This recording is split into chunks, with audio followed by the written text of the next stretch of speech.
Hi friends, మీరు చూస్తున్నారు SRJ మెక్ channel. ఇందులో మనకు కనిపిస్తున్నది పల్సర్ 220 వెహికల్. దీనికి లో బీమ్ లైట్ అయితే పడడం లేదు, అందుకని మనం హెడ్ లైట్ డూమ్ అయితే ఓపెన్ చేస్తున్నాం. నార్మల్ పల్సర్కి ఓపెన్ చేసినంత సింపుల్గా అయితే ఉండదు. ఒక ఇంజన్ వర్క్ ఎలా ఉంటుందో అంతవరకు ఓన్లీ ఈ హెడ్ లైట్లోనే ఉంటుంది. చాలామంది మెకానికల్ అయితే దీన్ని ఓపెన్ చేయడానికి కూడా ఇష్టపడరు, ఎందుకంటే అన్ని స్క్రూలు అంత ఇబ్బంది అయితే ఉంటుంది.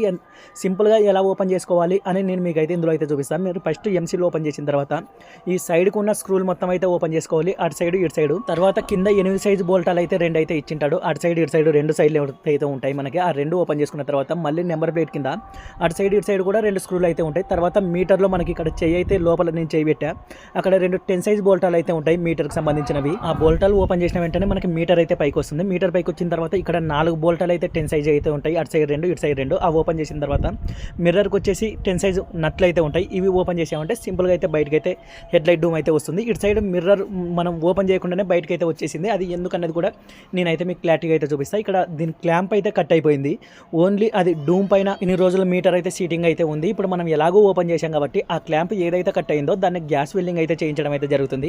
వైబ్రేషన్ వచ్చే అవకాశం ఉంటుంది కాబట్టి మనకి ఆ సైడ్ మిర్రర్ ఏదైతే ఉంటుందో అది ఇప్పుడు మనం పర్ఫెక్ట్ పొజిషన్ పెట్టుకొని గ్యాస్ వెల్డింగ్ దగ్గర అయితే మనం ఆ క్లాంప్ అయితే వెల్డింగ్ అయితే చేయించడం అయితే జరిగింది. హెడ్ లైట్ బల్బ్ చేంజ్ చేయాలంటే ఇంత వర్క్ అయితే ఉంటుంది పల్సర్ 220లో. దీనికి 2 ఇండికేటర్స్ అలాగే హెడ్ లైట్ బల్బ్ అయితే మనం ఫిట్టింగ్ అయితే చేయడం జరిగింది. ఫిట్టింగ్ చేసిన తర్వాత మీరైతే చూడండి మనకి లో బీమ్ హై బీమ్ 2 పర్ఫెక్ట్గా అయితే పడుతున్నాయి. వీడియో నచ్చితే లైక్ చేయండి ఫ్రెండ్స్.